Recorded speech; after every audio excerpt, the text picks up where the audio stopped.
Oke, pada kesempatan kali ini saya akan membahas mengenai dasar pemrograman Android. Nanti saya akan membagikan ya nanti bahasan mengenai pembuatan aplikasi Android menggunakan bahasa pemrograman Kotlin. Tool yang digunakan adalah Android Studio.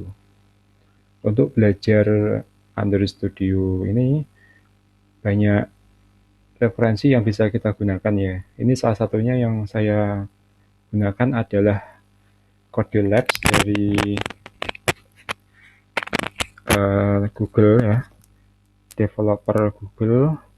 Kalian bisa searching nanti Code Labs Android Kotlin Fundamental.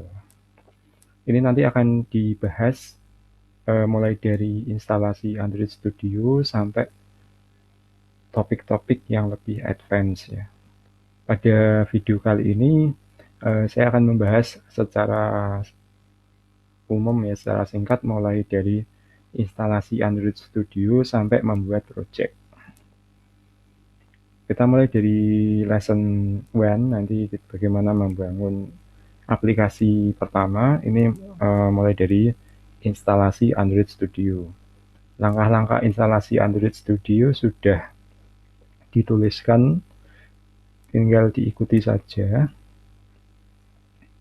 Apa yang kita butuhkan kalau kita mau menginstal Android Studio? Yang pertama, pastikan ya kita memiliki hardware, baik itu komputer atau laptop, yang memenuhi kebutuhan sistem minimal.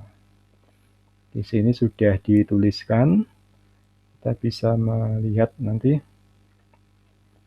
kebutuhan minimal untuk hardware yang disarankan ketika menjalankan Android Studio bisa cukup bervariasi, walaupun sebenarnya ya hampir sama ya, tergantung nanti variasinya di jenis sistem operasinya.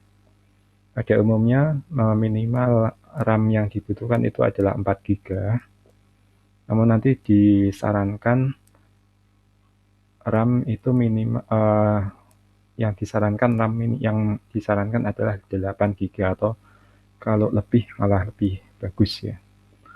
Kemudian secara umum ini juga sama, dibutuhkan minimal 2 GB space di hard disk nanti.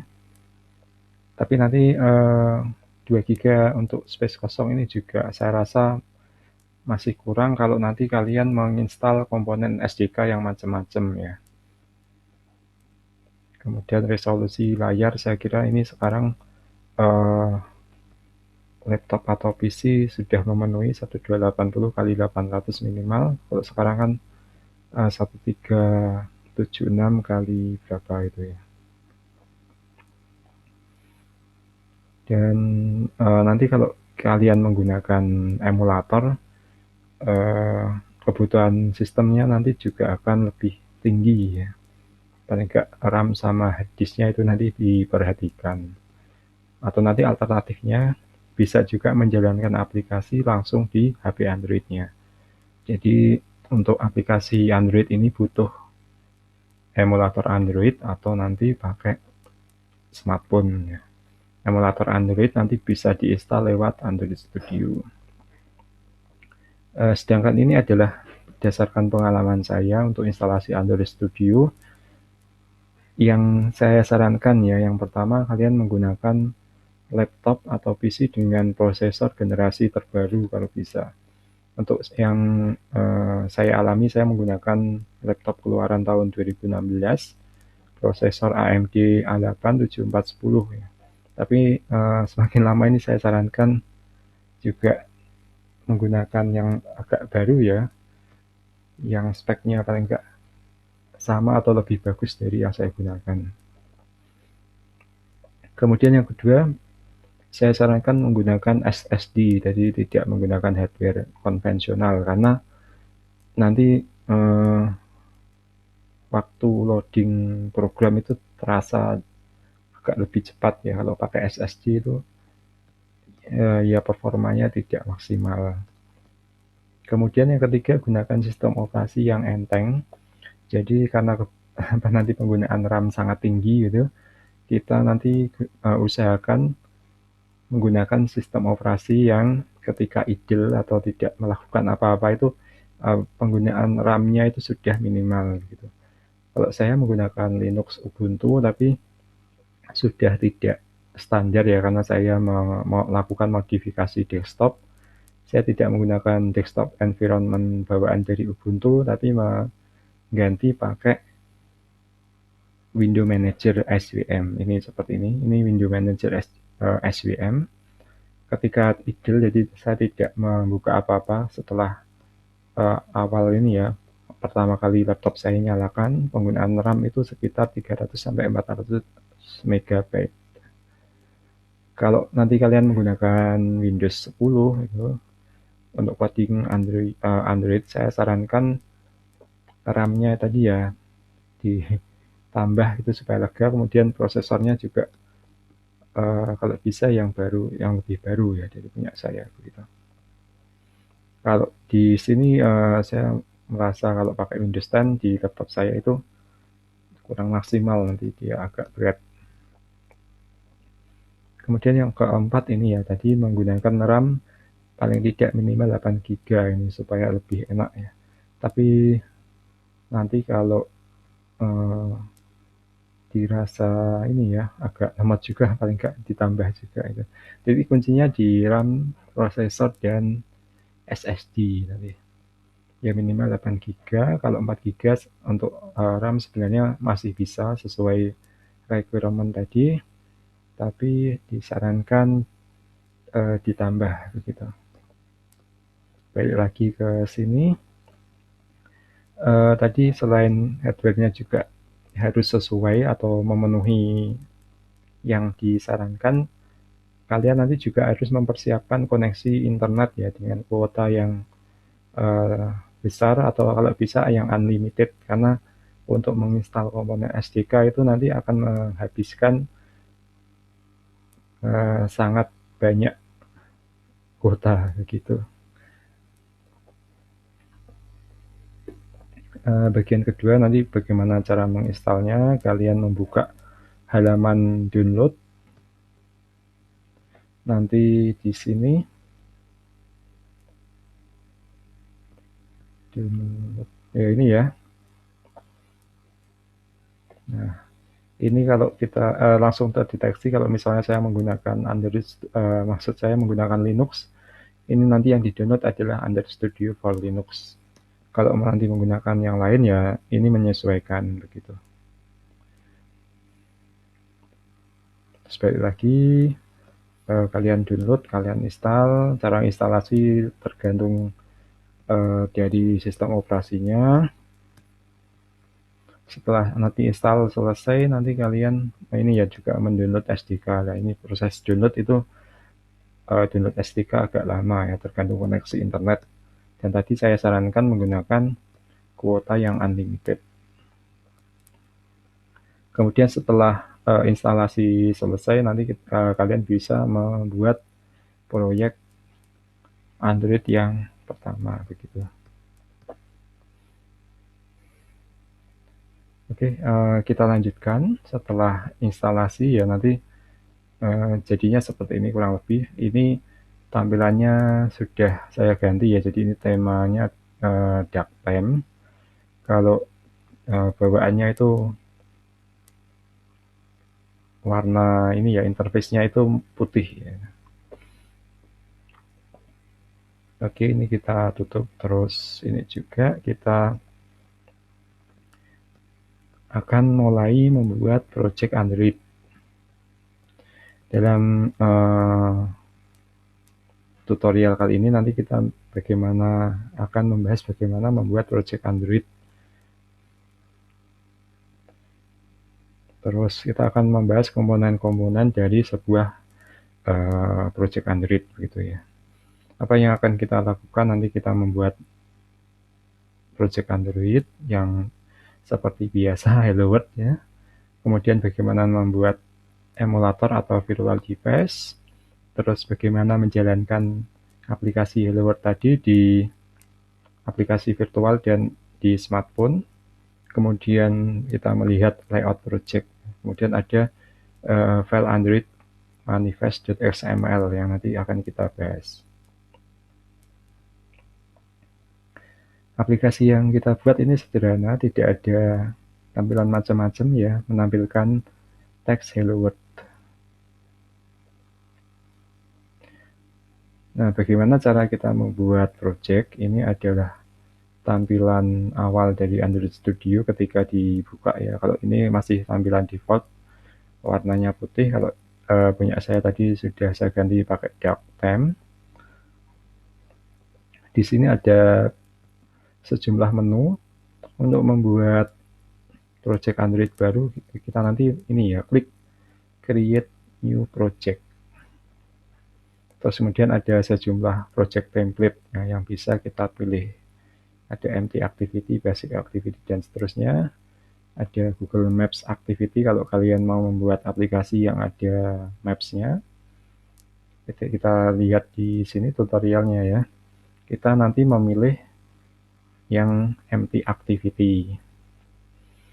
Nah, activity itu apa? Activity adalah, di sini penjelasannya, an activity is a single focus things that the user can do. Kalau saya bisa menjelaskan secara sederhana, activity itu satu tampilan program ya. Jadi misalnya satu layar program ada tampilan untuk login misalnya. Nah, itu nanti disebut sebagai activity.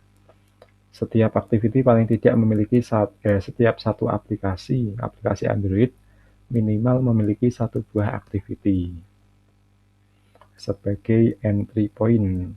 Kalau kalian pernah belajar pemrograman Java atau yang lain ya, nanti ada fungsi utama ya, ada main function ya. Activity Android itu paling entry point tadi ya, entry point activity bisa kita analogikan sebagai main function.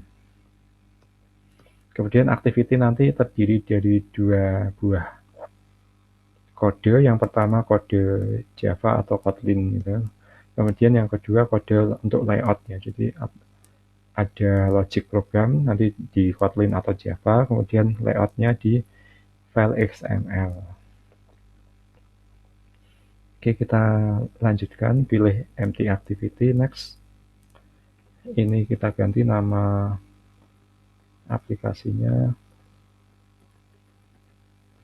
terus package name, nanti kalau saya biasanya 3 kata dipisahkan tanda titik ya.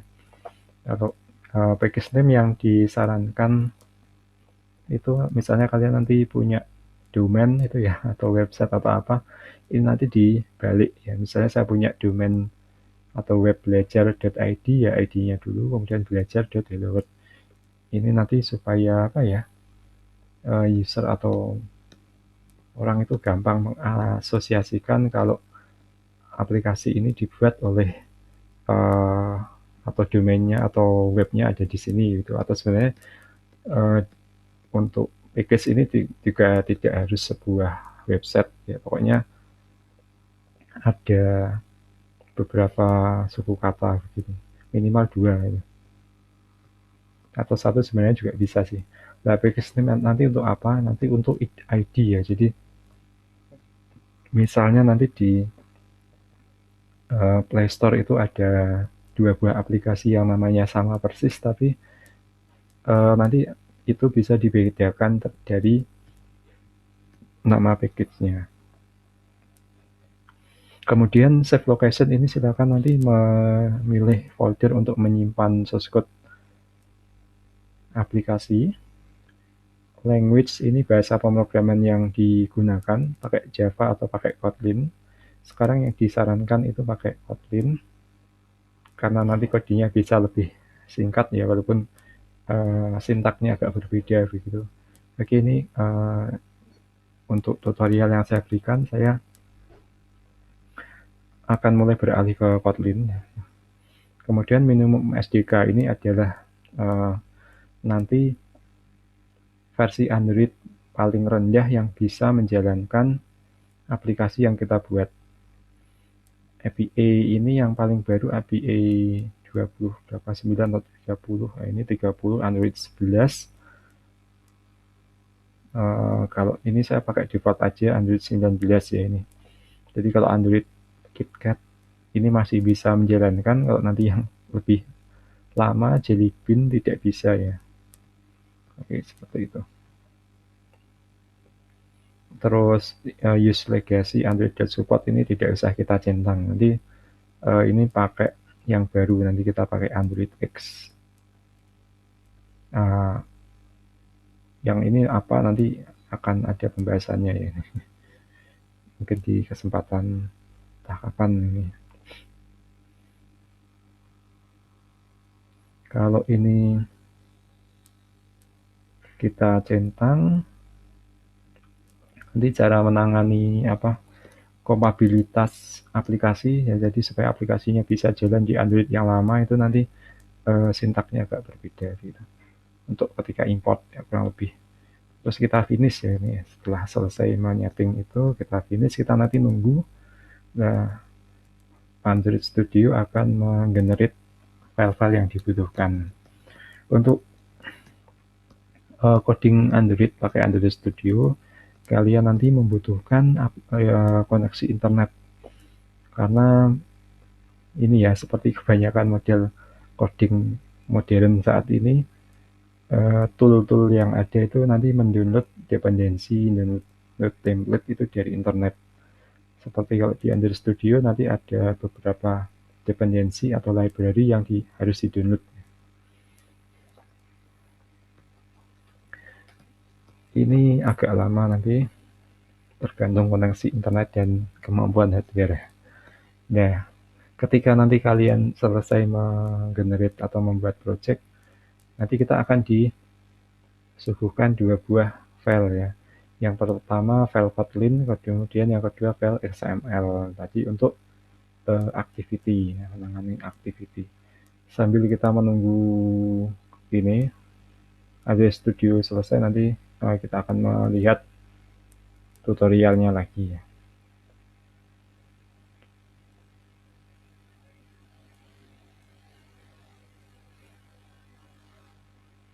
Ya, nanti kita akan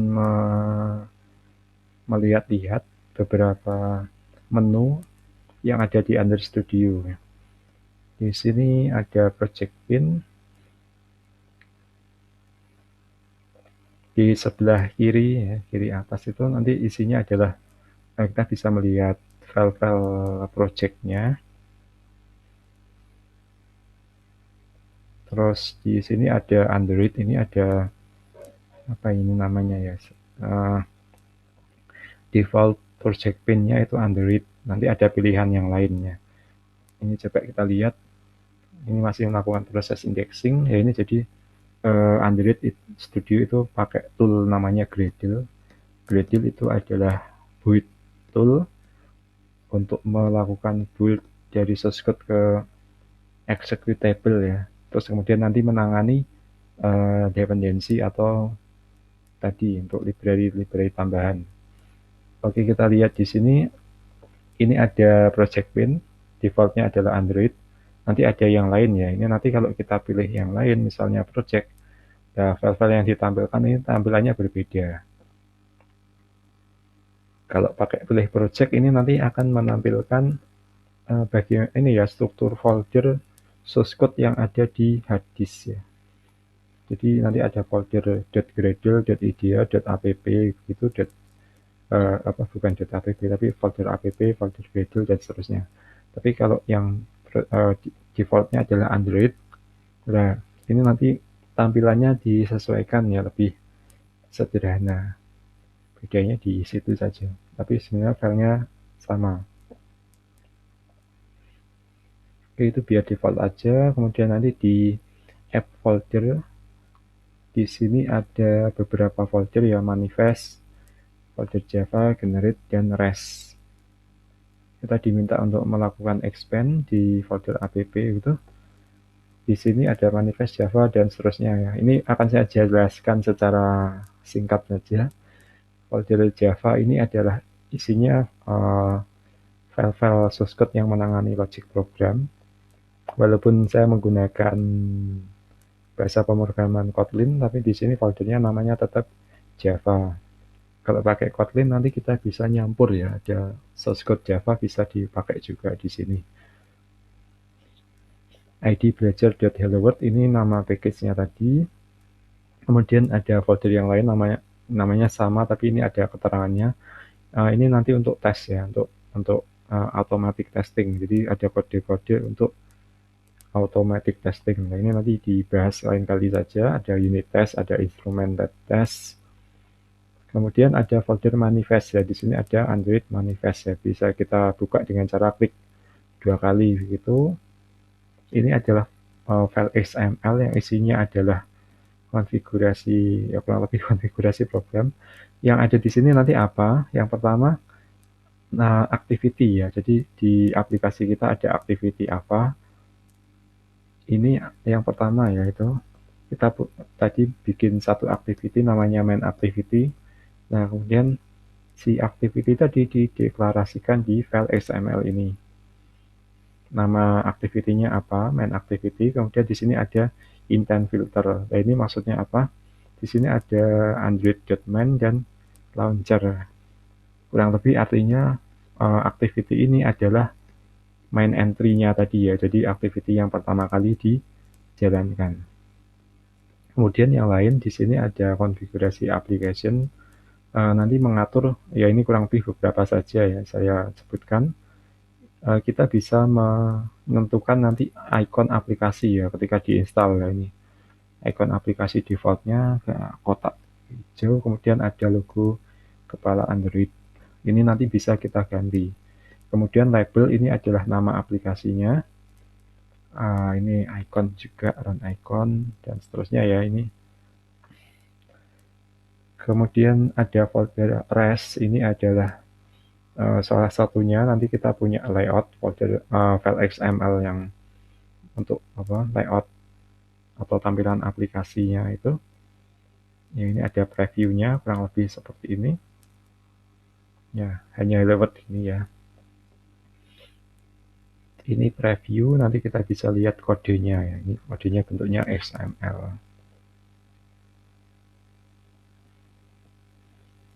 Kemudian yang lain drawable itu untuk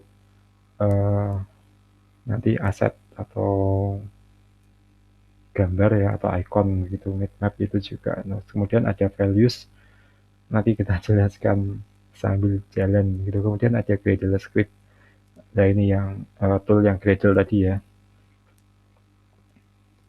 Ini kalau kita mau memasukkan dependensi atau library tambahan.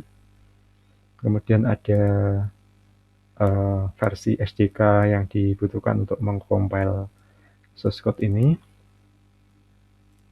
Ini dependensinya, nanti kita memasukkan di sini kalau butuh library tambahan. Oke, kurang lebih secara singkatnya ini sekilas begitu untuk review file-file atau struktur project di Android Studio. Ini silahkan nanti dibaca, ini tadi kita mengeksplor folder-foldernya. Next ya, ini nanti Gradle script tadi juga sudah penjelasannya cukup panjang ini. Ya ternyata enggak juga sih. Nanti silahkan dieksplor ya. Nah, kita langsung ke bagian bagaimana kalau kita menjalankan aplikasi ya nanti di emulator atau virtual device ya. Kita harus membuat Android Virtual Device atau AVD. Di sini pakai menu AVD Manager. Kalau kita cari nanti di sebelah atas ini, sebelah kanan ya. Nah, ini ada AVD Manager, bisa kita klik. Nah, kalau ini saya sudah membuatnya. Kalau belum, nanti silakan klik Create Virtual Device, kemudian ini untuk ini ya, nanti ukuran layar gitu, pilih salah satu. Jadi ini meniru hardware yang sudah ada. Ini misalnya saya pakai Pixel 3a XL, kemudian kita next. Nah, nanti kalian pilih image-nya ya, sistem image. Ini virtual OS-nya, jadi nanti harus di-download dulu ya. Ini untuk download nanti lumayan gede ukurannya, jadi makanya tadi saya sarankan menggunakan koneksi internet yang unlimited. Ini ada recommended, ada X86 image.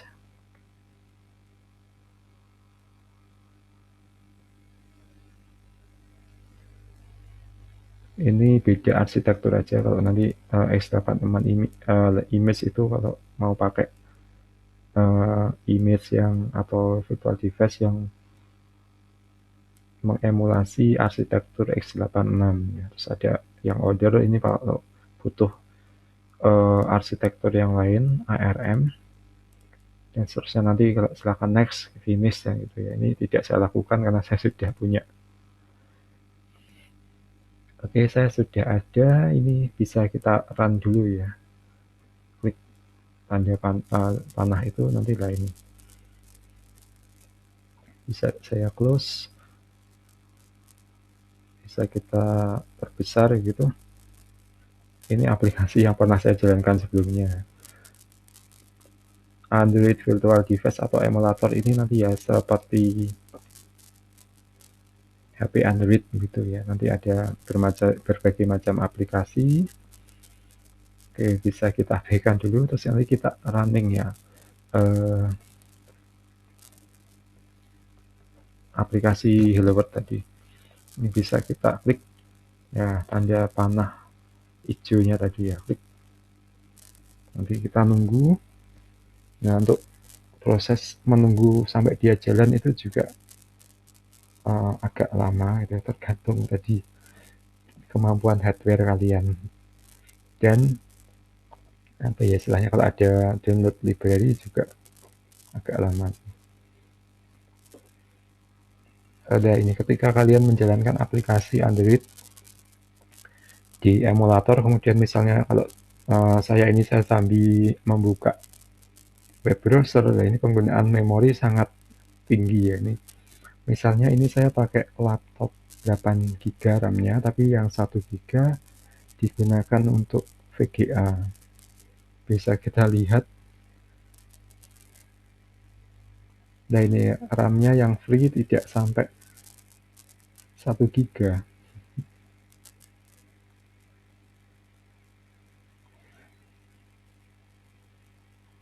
CPU load-nya juga agak tinggi ya, karena saya prosesornya agak lama gitu.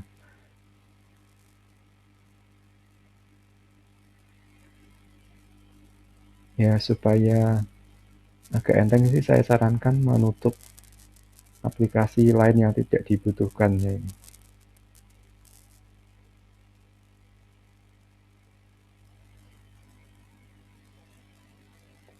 Oke, kita tunggu sampai ini selesai ya. Ini jadi seolah-olah nanti menginstal aplikasi ke HP Android ya. Nanti tunggu sampai lah ini, kalau aplikasi sudah bisa terinstall di emulator, nanti ini ya ada notifikasi operation succeeded, kemudian muncul Hello World ya. Ini adalah tadi kita sudah menjalankan project Android ya, tanpa coding, cukup create project sudah jadi aplikasi Hello World. Nah terus itu tadi, ini bisa dibaca kurang lebih seperti yang saya lakukan tadi. Bagaimana kalau laptop atau komputernya speknya kurang bagus itu atau agak lama, supaya lebih enteng itu ya, kalian nanti bisa menjalankan aplikasinya bukan di emulator tapi pakai smartphone beneran. Nah, ini. Kalau ini tidak bisa saya demokan karena laptop saya tidak bisa mengenali perangkat USB yang connect ke Android-nya ke smartphone saya ya, karena nggak tahu agak errornya. Tapi kalau flash disk bisa. Jadi kita nanti butuh sebuah smartphone Android, kemudian butuh kabel data, kemudian ini misalnya kalau pakai Linux atau Windows, kita nanti harus menginstal driver gitu. Nah caranya untuk menjalankan aplikasi di smartphone, nanti harus mengaktifkan USB debugging gitu. Kemudian nanti mengaktifkan developer option. Nanti kita ada di run, nanti muncul notifikasi atau pop-up ini ya, untuk mengizinkan USB debugging, dipilih OK. Nanti kalau bisa connect akan terdeteksi ya perangkat smartphone Android-nya. Sudah ya, nanti diklik tanda panah warna hijau itu. Ini kalau ini sudah dijalankan, nanti tanda panahnya berubah jadi seperti ini. Terus nanti akan jalan di smartphone ya, kalau ada smartphone yang connect. Itu sudah selesai untuk demo tutorial yang pertama ini.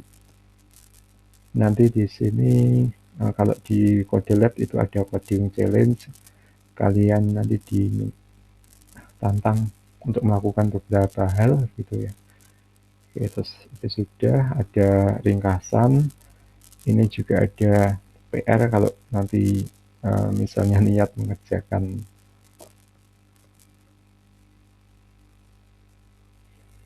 Oke, ini tadi tutorial yang pertama, bagaimana instalasi, kemudian membuat project. Sampai jumpa nanti kita di video yang berikutnya. Terima kasih.